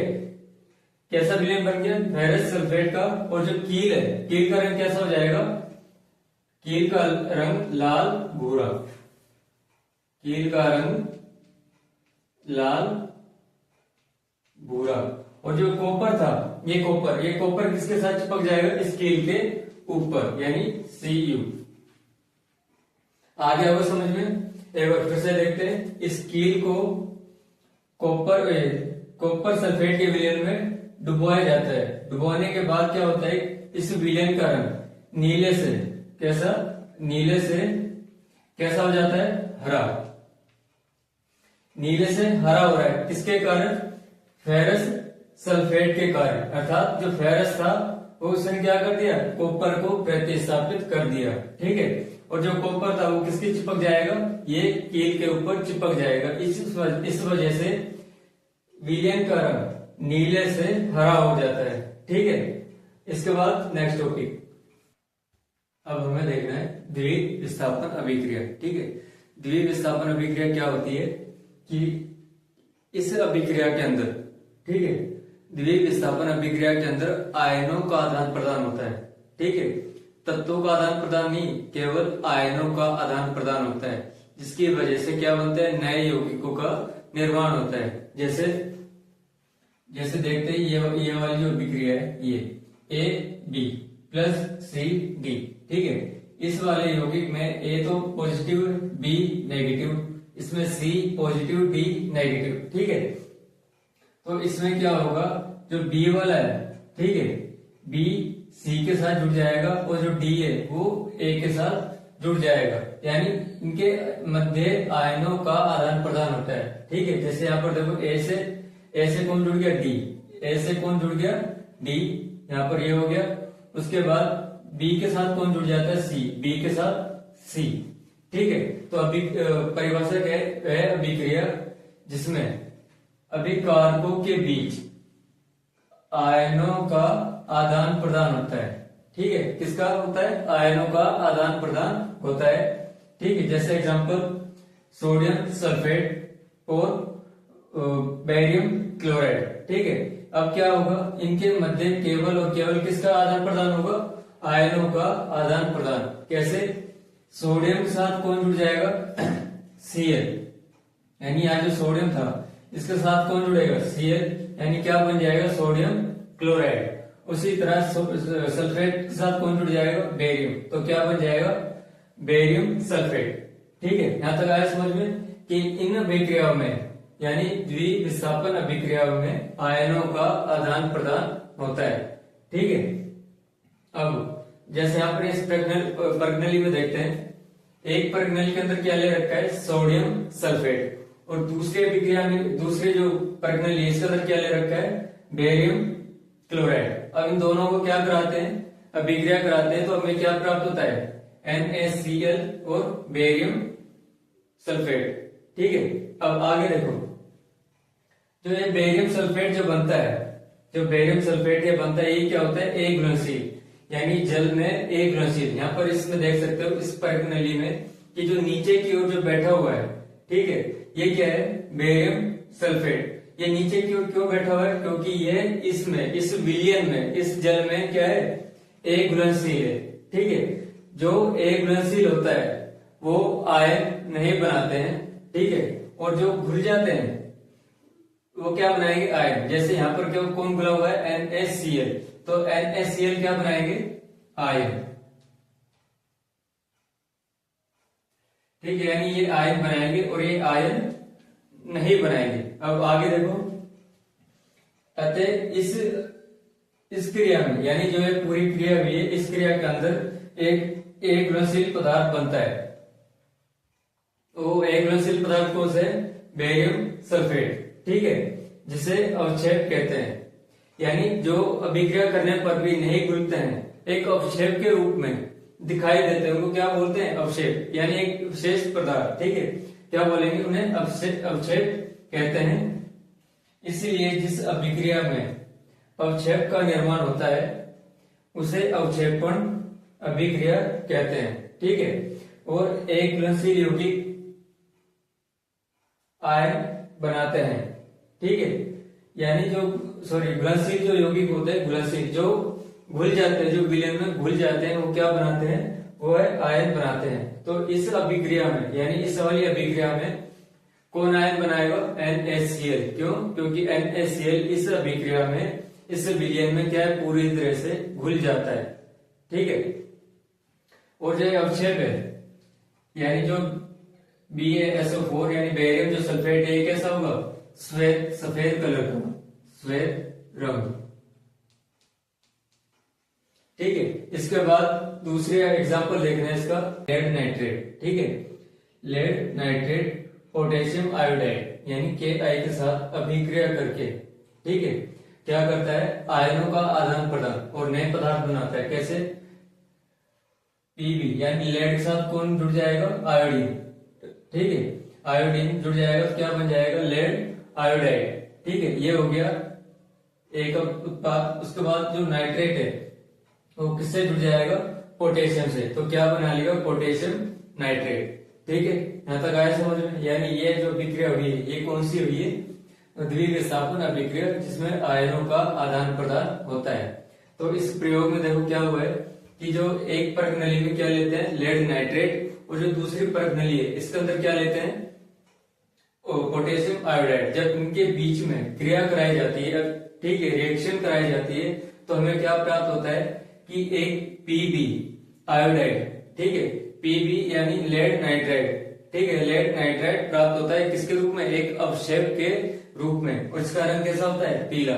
ठीक है, यानी किसी अभिक्रिया में जब कोई अवक्षेप प्राप्त होता है तो उस अभिक्रिया को क्या बोलते हैं, अवक्षेप अभिक्रिया। ठीक है, और पोटेशियम नाइट्रेट या ये क्या होता है, विलयन में पूरी तरह घुल जाता है, तो ये क्या बनाएगा, ये आयन बनाता है। ठीक है, और ये आयन नहीं बनाएगा। ये आयन क्यों नहीं बनाएगा, क्योंकि ये जो है विलयन में एक घुलनशील होता है। ठीक है, तो घुलनशील यौगिक क्या बनाते हैं, आयन। तो इस अभिक्रिया में जो आयन बनाएगा वो कौन बनाएगा, पोटेशियम और नाइट्रेट। ठीक है, अब इसके बाद देखते हैं, अब देखना है उपचयन और अपचयन अभिक्रिया। ठीक है, उपचयन और अपचयन अभिक्रिया कौन कौन सी होती है, इन्हें कैसे समझना है। तो पहली है उपचयन अभिक्रिया, ऐसी अभिक्रिया जिसमें किसी पदार्थ में ऑक्सीजन की वृद्धि हो। ठीक है, इसका मतलब है कि जब हम अभिक्रिया करा रहे हो तो किसी पदार्थ के साथ ऑक्सीजन का जुड़ना ठीक है, तो क्या कहलाएगा? उपचयन। यानी इसका मतलब क्या होगा कि किसी पदार्थ में ऑक्सीजन की वृद्धि हुई है, ठीक, इस वृद्धि को क्या बोला जाता है? उपचयन। और अगर किसी पदार्थ में अभिक्रिया के बाद किसी पदार्थ से ऑक्सीजन की कमी हो जाए, ठीक है, ऑक्सीजन से क्या हो जाए? कमी हो जाए, तो इसको क्या बोलेंगे? अपचयन। जैसे यहाँ कॉपर है, ठीक है, कॉपर क्या है? सिंगल है, इसके अकेला है, और एक इसके साथ अभिक्रिया करता है, ऑक्सीजन के साथ अभिक्रिया करता है, तो क्या बनाता है? Copper oxide. ठीक है, क्या बना लेगा?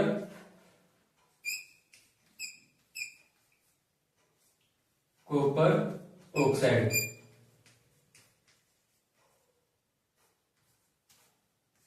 ठीक है, इस अभिक्रिया में क्या हुआ है कि कॉपर के साथ ऑक्सीजन जुड़ जाता है, यानी कॉपर की क्या हुई? कॉपर में ऑक्सीजन की वृद्धि, कॉपर में ऑक्सीजन जुड़ जाता है, कॉपर में ऑक्सीजन की वृद्धि हो गई, इसलिए यह अभिक्रिया कौन सी कहलाएगी? उपचय अभिक्रिया। ठीक है, ऐसे ही कार्बन ऑक्सीजन के साथ क्रिया करके क्या बनाता है? Carbon dioxide. यानी कार्बन क्या था? सिंगल, ऑक्सीजन के साथ क्रिया करके अपने साथ क्या कर लेता है? ऑक्सीजन को जोड़ लेता है, अर्थात कार्बन के साथ ऑक्सीजन की क्या हो गई? वृद्धि हो गई, इसलिए कौन सी अभिक्रिया होगी? उपचयन अभिक्रिया। ठीक है, इसके बाद अपचयन अभिक्रिया। अपचयन अभिक्रिया क्या होती है? ऐसी अभिक्रिया जिसमें किसी पदार्थ में ऑक्सीजन की कमी हो जाए। ठीक है, क्या हो जाए? ऑक्सीजन की कमी, और इसमें क्या हो रहा था? ऑक्सीजन की वृद्धि। ठीक है, कमी कैसे होगी? जैसे कॉपर ऑक्साइड है, ठीक है, कॉपर ऑक्साइड,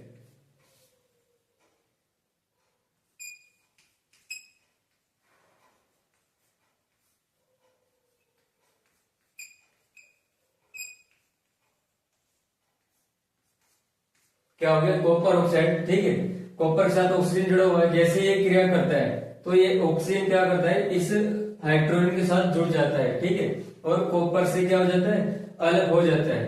ठीक है, यानी यहाँ पर कॉपर की क्या होगी? कॉपर में ऑक्सीजन की कमी। ठीक है, इसलिए यह अभिक्रिया कौन सी होगी? अपचयन अभिक्रिया। आई बात समझ में? उपचयन कौन सी अभिक्रिया है? कि किसी पदार्थ में क्या हो जाए? ऑक्सीजन की वृद्धि हो जाए, तो क्या कहलाएगी? उपचयन अभिक्रिया।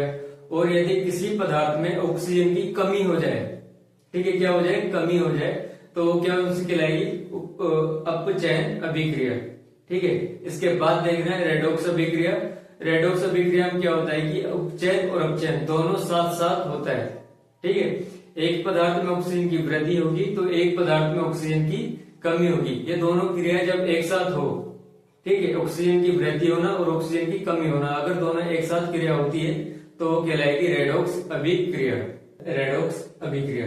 रेडॉक्स अभिक्रिया क्या होती है कि जब उपचयन और अपचयन दोनों क्या क्या क्या हो? एक अभिक्रिया में एक साथ हो।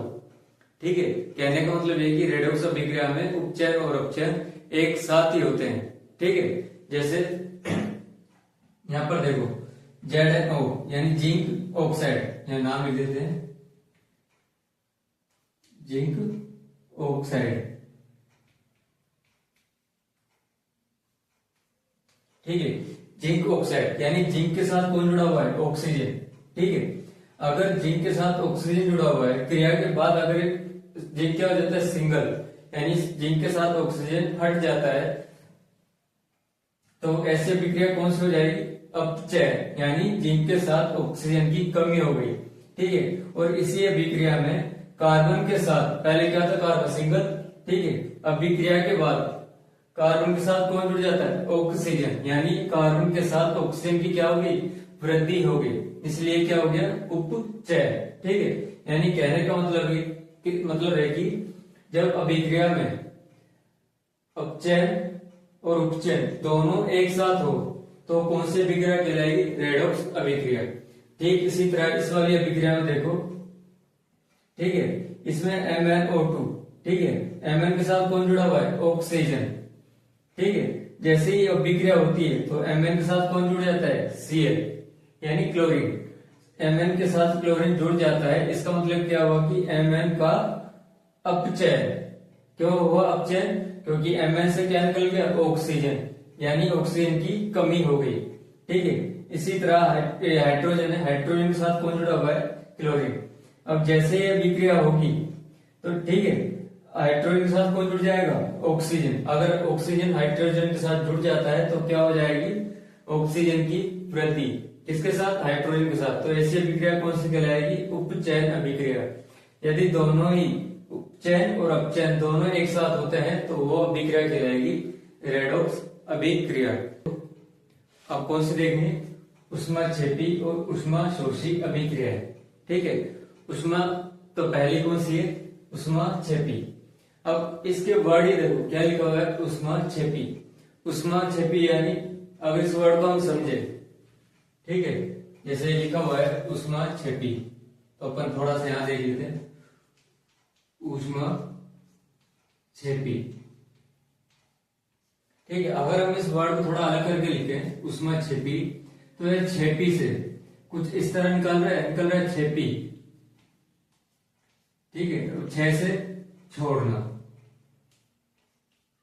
ठीक है, यानी ऐसा बोल सकते हैं कि ऊष्मा का छोड़ना या ऊर्जा का निकलना या फिर छोड़ना। ठीक है, इसका मतलब क्या हुआ कि ऐसी अभिक्रिया है जिसमें उत्पाद के साथ, ठीक है, यानी अभिक्रिया होगी तो हमें क्या प्राप्त हुआ, उत्पाद। उत्पाद के साथ ऊर्जा यानी ऊष्मा प्राप्त होती है। ठीक है, यानी ऊष्माक्षेपी यानी ऊष्मा छोड़ना। ठीक है, यानी ऊष्मा की प्राप्ति होना, अपन ये बोल सकते हैं ऊष्माक्षेपी।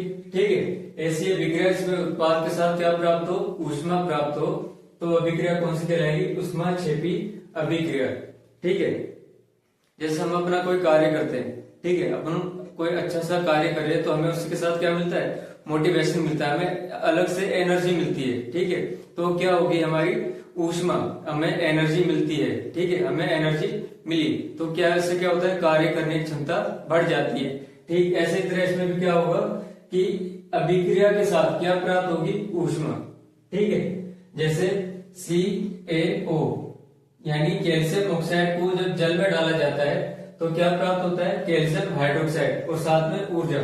ठीक है, ये कैसे प्राप्त होती है, यानी हम जब कली डालते हैं, ठीक है, कली के अंदर पानी डालते हैं। ठीक है, कली के अंदर पानी डालने के बाद क्या प्राप्त होती है कि हमें ऊष्मा प्राप्त होती है, यानी पानी थोड़ा गर्म होने लगता है, वो किसकी वजह से, ऊष्मा की वजह से। ठीक है, उसके बाद प्राकृतिक गैस का दहन, प्राकृतिक गैस जैसे CH4 मैथेन। ठीक है, मैथेन को जब ऑक्सीजन की उपस्थिति में जलाया जाता है, दहन किया जाता है, तो क्या मिलता है, कार्बन डाइऑक्साइड, जल और ऊष्मा। ठीक है, यानी प्राकृतिक गैस CH4 के दहन करने से क्या मिलती है, हमें ऊष्मा प्राप्त होती है। अब उसके बाद जैसे श्वसन की क्रिया,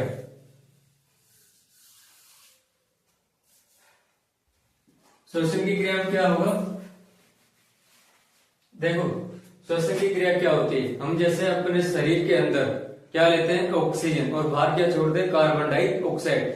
हमने जो भी भोजन ग्रहण किया था, ठीक है, उस भोजन में क्या उपस्थित होता है, ग्लूकोज या कार्बोहाइड्रेट। ठीक है, इस कार्बोहाइड्रेट को तोड़ने के लिए, ठीक है, किसकी जरूरत पड़ती है, हमें ऑक्सीजन की जरूरत पड़ती है। ठीक है, इस ऑक्सीजन की वजह से कार्बोहाइड्रेट टूटता है और हमें क्या प्राप्त होती है, एनर्जी प्राप्त होती है, और साथ में कार्बन डाइऑक्साइड निकलती है। ठीक है, जैसे अभिक्रिया में देखो ये ग्लूकोज है या कार्बोहाइड्रेट, ग्लूकोज लिख देते हैं, ग्लूकोज।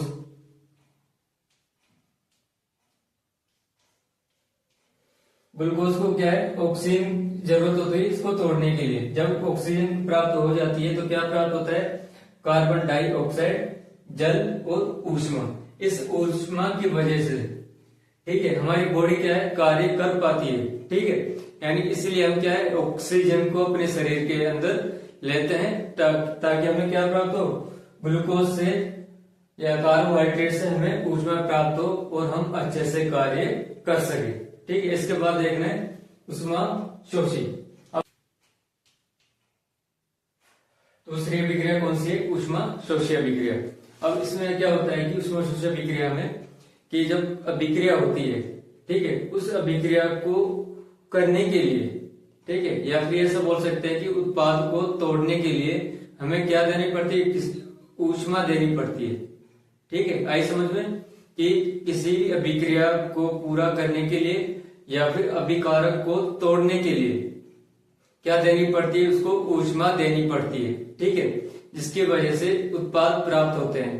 ठीक, तो अभिक्रिया क्या होगी, ऐसी अभिक्रिया जिसमें ऊष्मा का अवशोषण होता है, यानी ऊष्मा का अवशोषण यानी ऊष्मा दी जाती है, ऊष्मा दी जाती है। ठीक है, यानी अभिक्रिया को क्या है, ऊष्मा दी जाती है।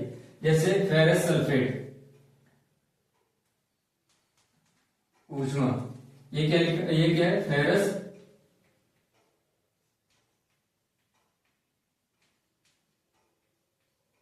सल्फेट। ठीक है, अब फेरस सल्फेट को तोड़ने के लिए क्या दी गई, ऊष्मा। जब इसको ऊष्मा दी गई तो क्या प्राप्त होता है, फेरस ऑक्साइड।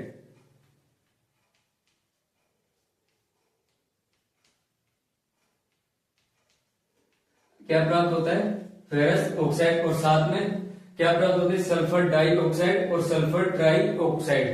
ठीक है, तो इस अभिक्रिया से हमें क्या पता लगता है कि इन अभिक्रियाओं में हमें अभिकारक को तोड़ने के लिए ऊष्मा की आवश्यकता होती है। इसमें ऊष्मा प्राप्त नहीं होती, बल्कि इसमें ऊष्मा को दिया जाता है अभिकारक को तोड़ने के लिए। और ये सारी अभिक्रिया है, ठीक है, हमने किसमें पढ़ ली थी, वियोजन अभिक्रिया में पढ़ चुके हैं। ठीक है, तो एक बार फिर से देखते हैं, लेड नाइट्रेट, लेड नाइट्रेट। ठीक है, लेड नाइट्रेट में क्या होता है कि ऊष्मा देकर के लेड नाइट्रेट को तोड़ा जाता है, किसमें, लेड ऑक्साइड में।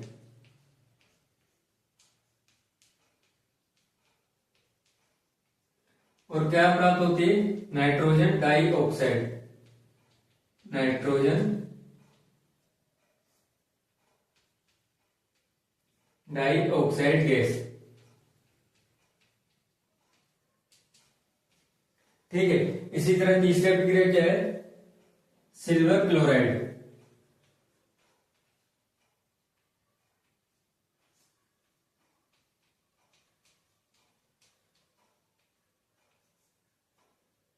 क्या हो गया, सिल्वर क्लोराइड। सिल्वर क्लोराइड को जब ऊष्मा दी जाती है, इसमें कौन सी ऊष्मा दी जाती है, सूर्य के प्रकाश या फिर ओनली प्रकाश, सूर्य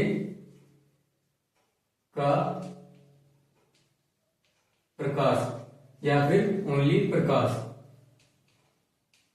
ठीक है, जब इसको ऊष्मा दी जाती है तो किसमें टूट जाता है, सिल्वर में और क्लोरीन में। ठीक है, और इसका उपयोग कहां करते हैं, इसका उपयोग करते हैं श्वेत श्याम फोटोग्राफी में।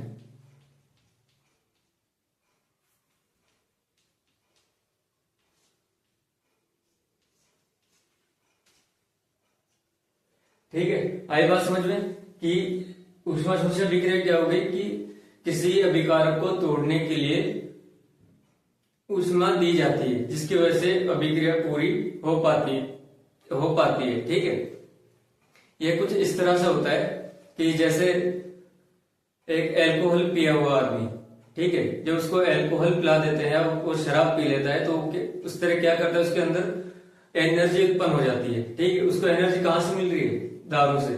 ठीक है, जिसकी वजह से क्या है, वो हिलता डुलता रहता है।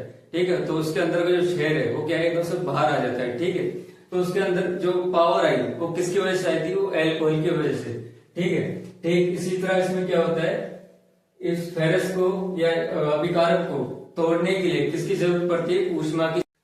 अब देखना है हमें संचारण। ठीक है, संचारण का मतलब क्या होता है कि जंग लगने की प्रक्रिया। और ये जंग लगना किसके ऊपर, लोहे के ऊपर, तांबे के ऊपर और चांदी के ऊपर हो सकता है। ठीक है, तो संचारण क्या होता है, एक जंग लगने की प्रक्रिया या जंग लगने का प्रोसेस। ठीक है, जंग लगने के प्रोसेस को या प्रक्रिया को क्या बोलते हैं, संचारण कहते हैं। ठीक है, यानी जब कोई धातु क्या है, कोई धातु या मेटल अम्ल, क्षार, नमी या ऑक्सीजन के संपर्क में आती है। ठीक है, यानी जब कोई धातु अम्ल के, क्षार के, नमी यानी जल, ठीक है, पानी, ऑक्सीजन के संपर्क में आती है। ठीक है, तो वह संचारित होने लगती है, यानी उसके ऊपर जंग लगना शुरू हो जाता है, जिसे संचारण कहते हैं। यानी जंग लगने की प्रक्रिया को क्या बोलते हैं? संचारण कहते हैं। जैसे लोहे पर जंग लगना, ठीक है, चांदी पर काली परत का चढ़ना और तांबे पर हरी परत का चढ़ना, ये सब किसके एग्जाम्पल है? ये सब है संचारण के एग्जाम्पल, ठीक है। अब अगर इनकी एक एक रिएक्शन देखें, इनकी एक एक अभिक्रिया देखें, ठीक है, तो अभिक्रिया क्या है? यानी कील को जब ऑक्सीजन और जल के संपर्क में रखते हैं, ठीक है, तो यह अभिक्रिया करके जो कील है उसका रंग परिवर्तित हो जाता है, ठीक है। तो इसका रंग कैसा हो जाता है? रेडिश,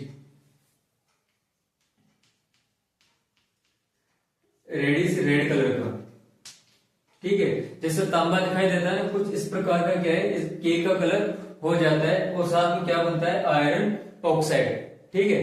इसके बाद जो सिल्वर है यानी चांदी, वायुमंडल में उपस्थित किसके साथ? सल्फर के साथ अभिक्रिया करके क्या बना लेगा? सिल्वर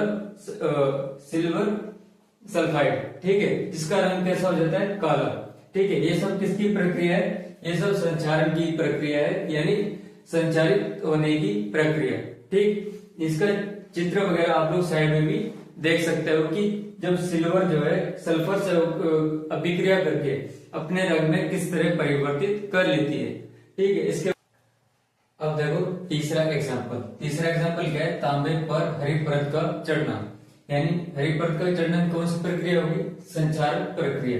यानी जब तांबा यानी कॉपर, कार्बन डाइऑक्साइड, जल और ऑक्सीजन इन सबके साथ क्रिया करता है, ठीक है, तो क्या बनाता है? कॉपर कार्बोनेट और क्या बनता है? कॉपर ऑक्साइड, ठीक है। यानी कॉपर का रंग पहले कैसा होता है? थोड़ा रेड कलर का, लेकिन अभिक्रिया के बाद यानी संचारण की क्रिया के बाद उसका कलर कैसा हो जाता है? ग्रीन कलर का, जैसा कि आप इस फोटो में यहाँ पर देख सकते हो इस स्टेचू का, ठीक है। यानी कहने का मतलब ये है कि जो संचारण की प्रक्रिया है, ठीक है, उसमें क्या है? धातु का रंग चयन हो जाता है, ठीक है। इस प्रक्रिया में क्या होता है कि धातु जंग लगने की प्रक्रिया से वस्तुएं कमजोर भी हो सकती है, तो इनको बचाने के लिए यानी लोहे पर जंग लग रहा है जो, उसको किस प्रकार से बचाया जा सकता है? जैसे तेल लगा करके, ग्रीस लगा करके या फिर पेंट के द्वारा इन सबको बचाया जा सकता है। इसके बाद हमें सबसे अंतिम टॉपिक कौन सा है? विकृत गंधिता। अब विकृत गंधिता यानी इसके वर्ड में क्या है? छुपा हुआ है सब, ठीक है। विकृत प्लस गंधिता यानी गंध यानी सुगंध, ठीक है। जब किसी खाने की वस्तु जिसमें वसा हो, तेल हो या चिकने पदार्थ जैसे हो, ठीक है, जब उन पदार्थों को खुले वातावरण में रख देते हैं, ठीक है, तो खुले वातावरण में क्या उपस्थित होती है? ऑक्सीजन। ये ऑक्सीजन खाद्य पदार्थों में उपस्थित तत्वों के साथ क्या कर लेता है? क्रिया कर लेता है, जिससे क्या होता है कि ऑक्सीकरण की क्रिया बढ़ जाती है, जिसके वजह से खाद्य पदार्थों के स्वाद में, ठीक है, और गंध में परिवर्तन हो जाता है, ठीक है। इस गंध खाद्य पदार्थों के गंध और स्वाद में परिवर्तन होने की क्रिया को क्या बोलते हैं? विकृत गंधिता। जैसे आप लोगों ने देखा होगा ना कि जब कुछ दिनों के लिए जैसे हमने कुछ चिप्स के पैकेट वगैरह कुछ खाए, ठीक है, अगर उसको कुछ टाइम के लिए खुला छोड़ दें, ठीक है, अगर फिर उनको कुछ टाइम बाद खाते हैं तो उनके अंदर कुरकुरापन थोड़ा खत्म हो जाता है, उनके स्वाद और गंध दोनों में क्या है? परिवर्तन हो जाता है, जिससे हम बोलते हैं नहीं अब मजा नहीं आ रहा इसको खाने में, ठीक है, कुछ इस प्रकार से बोलते हैं। वो सब किसके कारण है? विकृत गंधिता, ठीक है। जैसे देखो वसा या तेलीय पदार्थों को, ठीक है, लंबे समय तक वायु या फिर ऑक्सीजन की उपस्थिति में रखने पर, ठीक है, उनका क्या हो जाता है? ऑक्सीकरण हो जाता है। ऑक्सीकरण यानी ऑक्सीजन की संख्या बढ़ जाती है, ठीक है, और स्वाद और गंध बदल जाती है। स्वाद और गंध क्या हो जाती है? इनकी बदल जाती है, जिसे क्या बोलते हैं? विकृत गंधिता, ठीक है। विकृत गंधिता को रोकने के कौन कौन से उपाय हो सकते हैं? जैसे प्रति ऑक्सीकारक पदार्थ मिलाना, यानी हमें क्या करना चाहिए? वसा या तेलीय पदार्थों में ऑक्सीकारक का विरोध करने वाले तत्वों को ऐड करना चाहिए या उनको शामिल करना चाहिए, ताकि ऑक्सीकरण की क्रिया को रोका जा सके, ठीक है। दूसरा, सील बंद पात्रों में रखना, अर्थात ऐसे पात्रों का यूज करना जिसमें क्या है? ऑक्सीजन प्रवेश ना कर सके, अर्थात सील बंद बर्तनों का या पात्रों का उपयोग करना। निष्क्रिय गैस नाइट्रोजन के संपर्क में रखना, यानी पदार्थों को निष्क्रिय गैस कौन सी है, नाइट्रोजन, उसके संपर्क में क्यों रखना चाहिए, क्योंकि नाइट्रोजन गैस जल्दी से किसी तत्व के साथ, किसी पदार्थ के साथ अभिक्रिया नहीं करती है। ठीक है, इसलिए क्या है, नाइट्रोजन गैस के संपर्क में रखना चाहिए। उसके बाद फ्रिज में रखना चाहिए, यानी ठंडे स्थानों पर वस्तुओं को रखना चाहिए ताकि उनके स्वाद और गंध में कोई परिवर्तन ना हो और उसके अंदर ऑक्सीकरण की क्रिया ना हो सके। ठीक है, इस प्रकार क्या करना चाहिए, विकृत गंधिता को रोकना चाहिए। ठीक है, इसके बाद हमें देखना है चैप्टर नंबर 2। आई होप आप लोगों को हमारे जो लेसन है समझ में आया होगा। ठीक है, अब मिलते हैं नेक्स्ट वीडियो में।